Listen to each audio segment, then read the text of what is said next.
Continuando con la unidad solicitaciones, en este segundo video vamos a ver cómo se comporta la solicitación preponderante en la flexión, cuál es el momento flector, cuando está aplicado en una sección cualquiera de una viga, y veremos cómo se generan a partir de él tensiones normales de tracción y de compresión sobre la sección en estudio.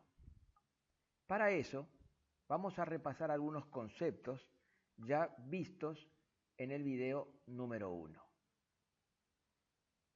Sea esta viga de la figura muy sencilla con una única carga concentrada inclinada P, aplicada en el punto C, es una viga simplemente apoyada. Si hiciéramos el diagrama de cuerpo libre, vamos a tener una reacción vertical en el apoyo móvil A, y una reacción vertical y horizontal en el apoyo fijo B. Asimismo, descomponemos la carga inclinada en una vertical P sub I y horizontal P sub X. ¿Qué pasa si seccionamos la viga, como hicimos en el video número 1, en la sección MN cualquiera? Allí está la sección MN distanciada, una distancia A del punto C. Veamos la parte de la viga que queda a la izquierda de la sección de corte MN. Allí tenemos las fuerzas exteriores, la reacción RA, P sub X y P sub I.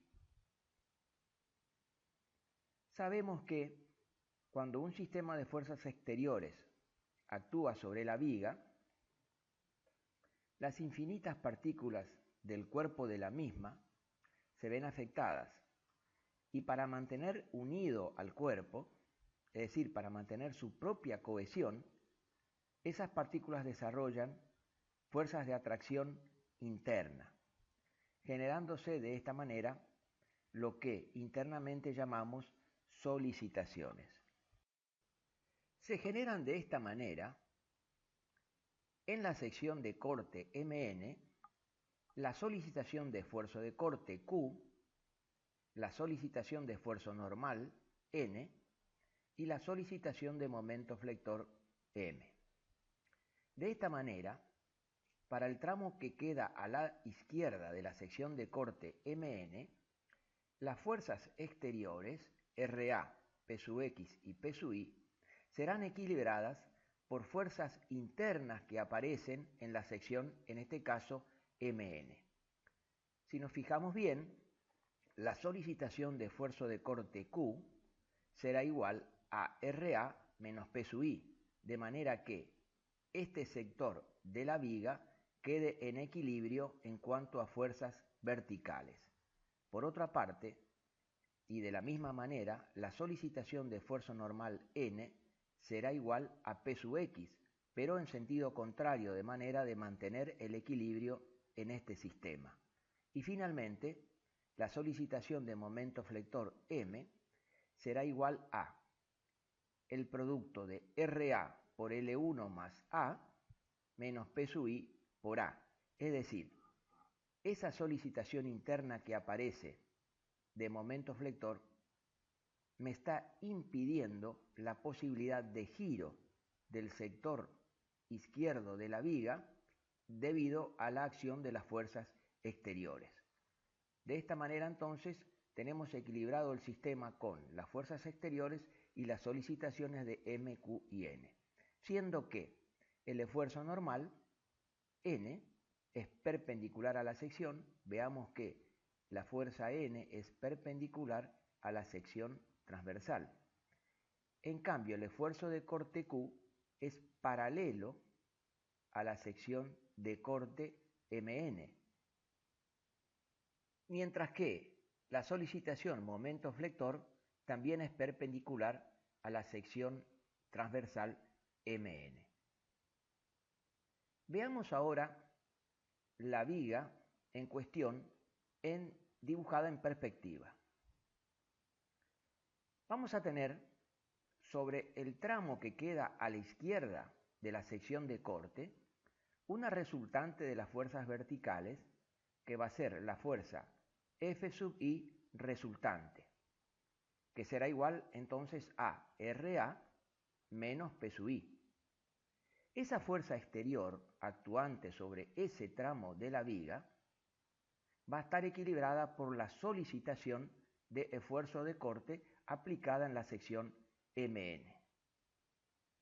En cuanto a las fuerzas horizontales, la resultante Fx resultante será igual a la carga P sub X, ya que es la única fuerza horizontal existente en este sector de la viga y estará equilibrada por la solicitación de esfuerzo normal N. Finalmente, el giro producido por RA y P sub I, que lo llamamos momento exterior, porque está provocado por las fuerzas exteriores, será equilibrado internamente por la solicitación de momento flector. Lo mismo ocurre con el sector a la derecha de la sección de corte MN. Allí van a aparecer una resultante, primero, vertical F sub I resultante, que será igual a la reacción en B vertical, ya que no existe otra fuerza exterior vertical. Esa resultante será equilibrada por la solicitación de esfuerzo de corte Q.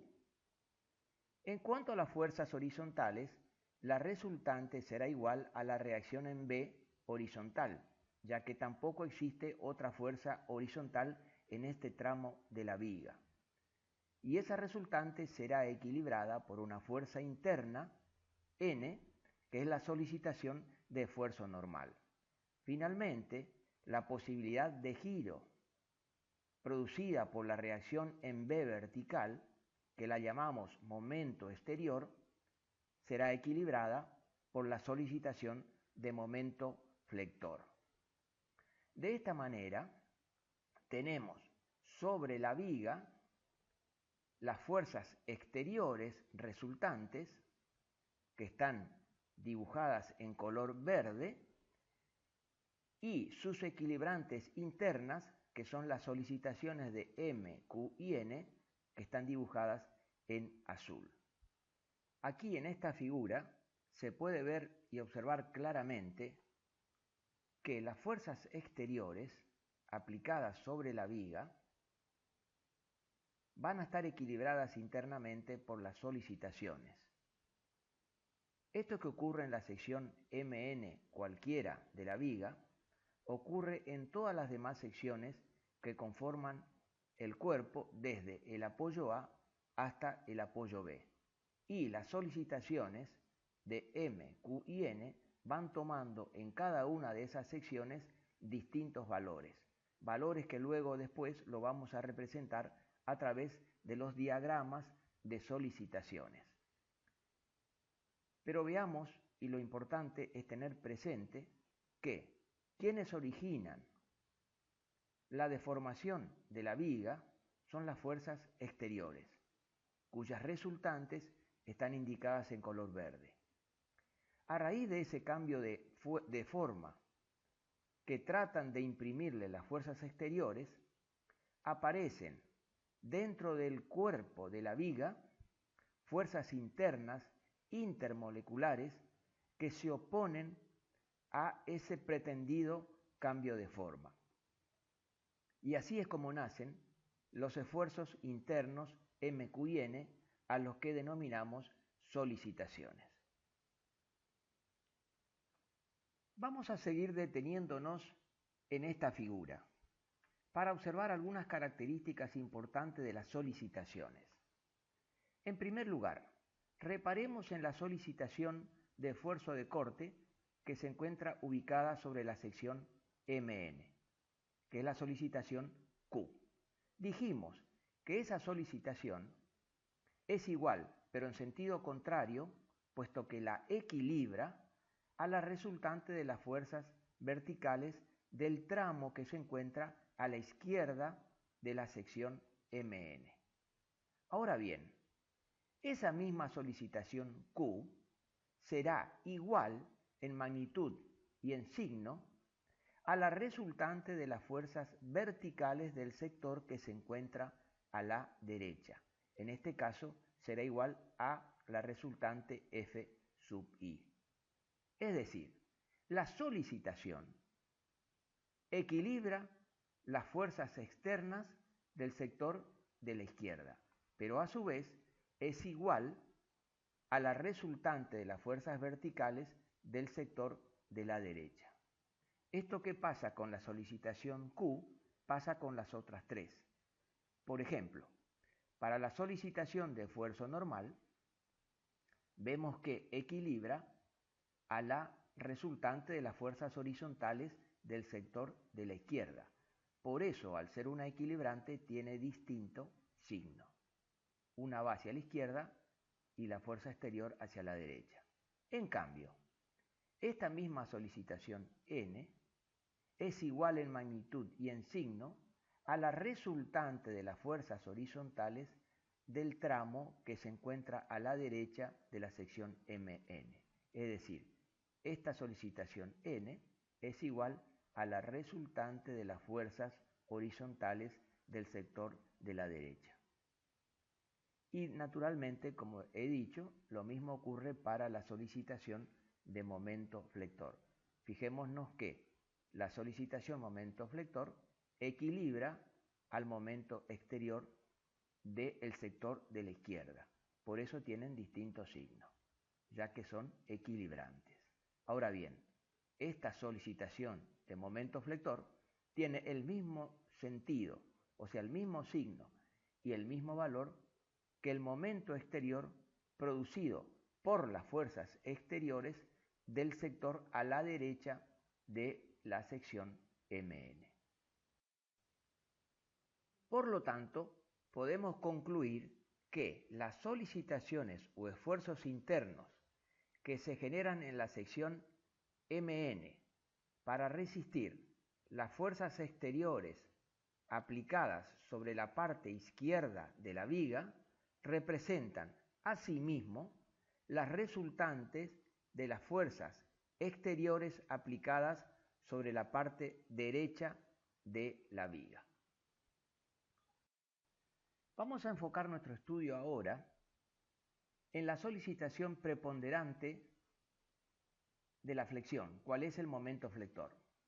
Y vamos a ver cómo se distribuye este cuando está aplicado en la sección cualquiera MN. Para ello debemos considerar la deformación de la viga. Esta viga apoyada en A y en B, debido a la acción de la carga exterior, adquiere una deformación semejante a la que se encuentra dibujada en esta figura. Allí podemos observar que las fibras que se encuentran en la zona cóncava, en la parte cóncava, se acortan, es decir, reducen su longitud inicial. Son las que están marcadas con el color amarillo. Mientras que las fibras que se encuentran sobre la parte convexa, que es esta inferior, se alargan, aumentan su longitud respecto a la inicial debido a esta deformación. Son las que están señaladas con el color naranja.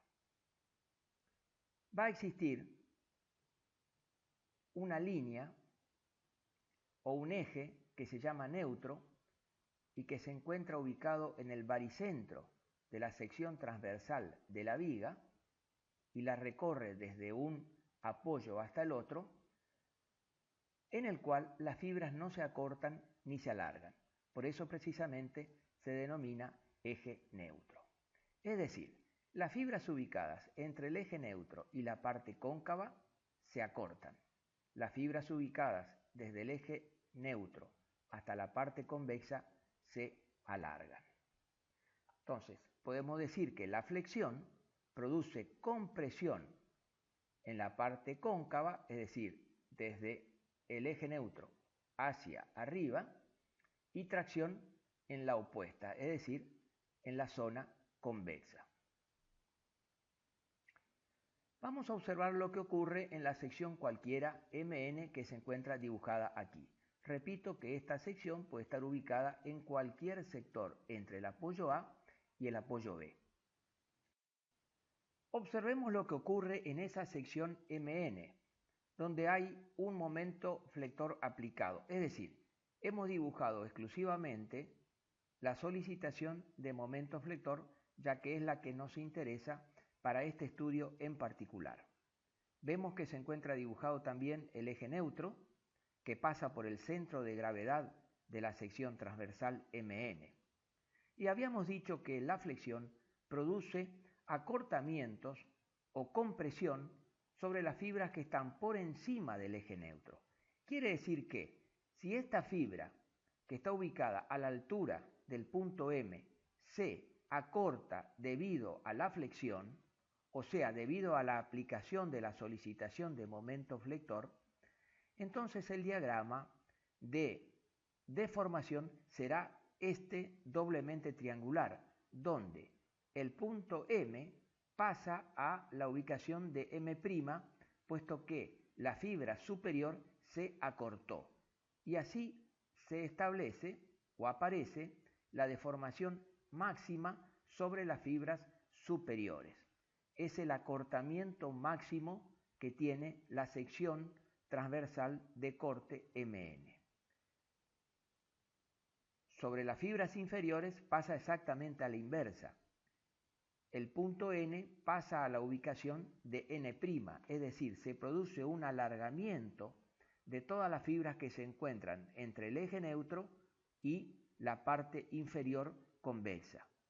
Por lo tanto, el alargamiento máximo, epsilon máximo, estará ubicado en las fibras inferiores.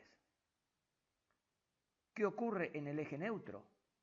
No tiene deformaciones, puesto que en este punto por donde pasa el eje neutro no existen ni acortamientos ni alargamientos. Por lo tanto, en cualquier sector de este doble triángulo, por ejemplo, epsilon será un acortamiento proporcional entre 0, que está en el eje neutro, y la deformación máxima sobre las fibras superiores. Y lo mismo ocurre con epsilon', que será proporcional, en este caso un alargamiento entre 0, ubicado sobre el eje neutro, y las fibras inferiores, donde el epsilon será máximo. Podemos observar entonces el diagrama de deformaciones en la sección cualquiera MN. Entonces, digamos que cuando la viga se encontraba en reposo, es decir, sin la aplicación de las fuerzas exteriores, la sección MN tenía esta configuración, era absolutamente vertical, sin deformación.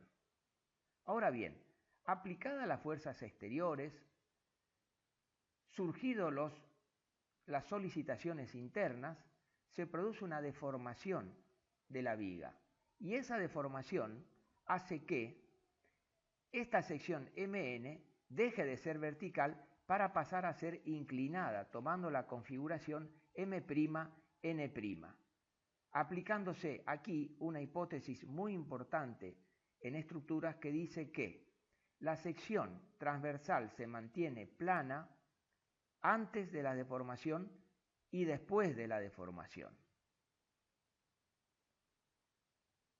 Habiendo determinado las deformaciones epsilon, como hemos visto en la sección MN, y aplicando ahora la ley de Hooke, que dice que las tensiones son proporcionales a las deformaciones en el módulo de elasticidad E, tendremos que el diagrama de tensiones sigma, o sea, el diagrama de tensiones normales, será similar, o sea, proporcional a las deformaciones epsilon. Es decir, si este era el diagrama de deformaciones epsilon, el diagrama de las tensiones sigma, de las tensiones normales, como deviene de la ley de Hooke, será también proporcional. Al ser proporcional tendrá la misma forma que el diagrama de deformaciones epsilon, y de esta manera nace un diagrama doblemente triangular donde las máximas tensiones se encuentran sobre las fibras superiores e inferiores, con la diferencia que entre el eje neutro y las fibras superiores las tensiones serán de compresión, y entre el eje neutro y las fibras inferiores, las tensiones serán de tracción. Esto se comprende fácilmente. ¿Por cuánto? Si entre el eje neutro y las fibras superiores tenemos acortamientos de las mismas, entonces en ese sector las tensiones serán de compresión, que son las que producen acortamiento, mientras que a la inversa, desde el eje neutro hasta las fibras inferiores, si existen alargamiento de las mismas, sobre ellas estará actuando tensiones de tracción. Vemos entonces el volumen de tensiones normales sigma, puesto que esto se dibuja en una perspectiva. Podemos observar que entre el eje neutro, que es aquí está ubicado en el centro de gravedad de la sección transversal, desde allí hacia arriba se producen tensiones de compresión, que justamente comprimen ese sector de la sección MN. Mientras que entre el eje neutro y las fibras inferiores existe un alargamiento de las fibras, por lo tanto, las tensiones son de tracción. Aquí hablamos de un volumen de tensiones, porque si miramos esta figura en perspectiva donde se encuentra la sección MN de corte, veremos que tenemos una distancia en altura, otra distancia en ancho y otra distancia en profundidad, de manera que se genera un volumen de tensiones de compresión por encima del eje neutro y un volumen de tensiones normales de tracción por debajo del eje neutro, teniendo entonces esa figura en perspectiva. A continuación, vamos a trabajar sobre esta figura, sobre esta parte de la diapositiva, en la siguiente filmina. De acuerdo a lo que hemos visto en resistencia de materiales, imaginémonos que la sección transversal, en este caso MN, está subdividida en múltiples y gran cantidad de pequeñas secciones elementales, es decir, pequeñas secciones tan pequeñas como ustedes los puedan imaginar. Sobre cada una de esas secciones va a estar aplicada una fuerza, si estamos por encima del eje neutro, de compresión, si estamos por debajo, de tracción. Sumadas las fuerzas de compresión que están aplicadas en cada sección transversal chiquitita, vamos a tener una resultante que la vamos a llamar C. C precisamente porque es una fuerza de compresión.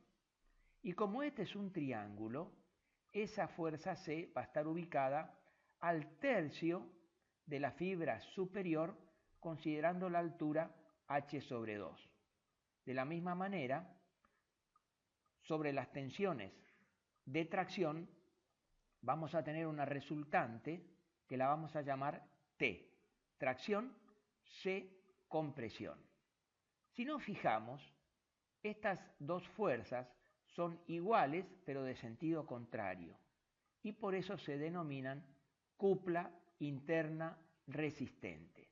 Están separadas entre sí por una distancia Z que se denomina brazo de palanca.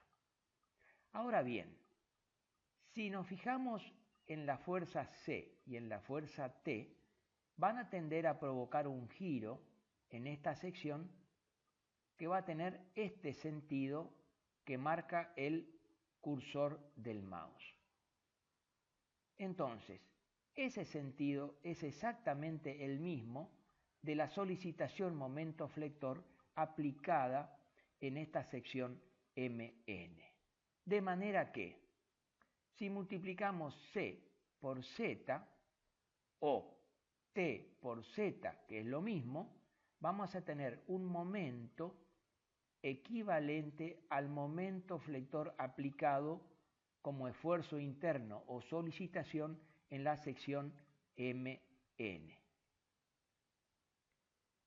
El análisis precedente indica que la solicitación de momento flector actúa en la sección, en este caso la sección MN, en forma de un par. ¿Qué es un par?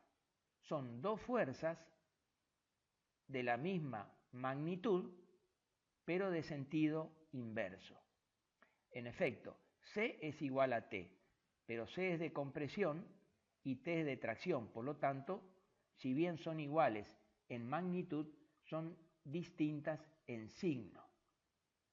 Entonces, en esta figura podemos apreciar cómo se manifiesta realmente la solicitación de momento flector en una sección cualquiera de la viga.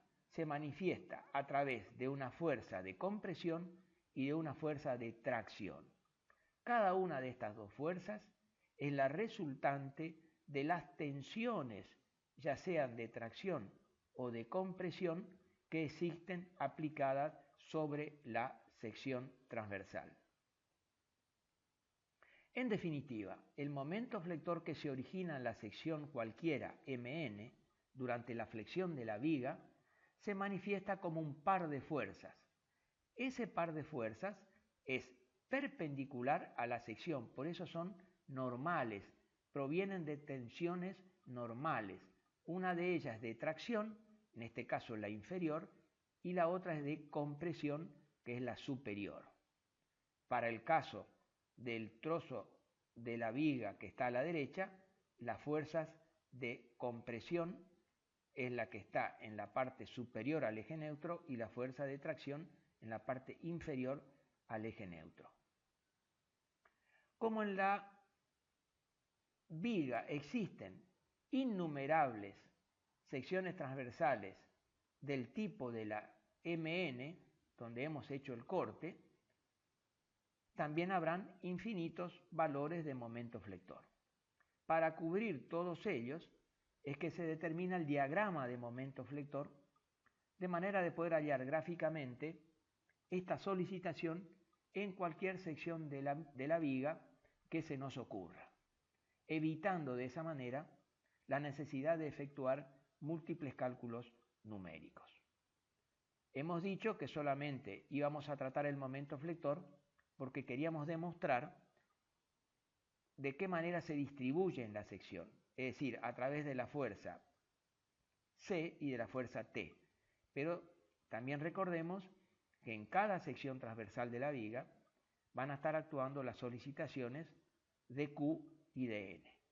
Y al igual que en el caso del momento flector, también para cada una de ellas se determinan los correspondientes diagramas, de manera de poder determinar en cualquier sección de la viga cualquiera de las tres solicitaciones. Hasta aquí el video número 2.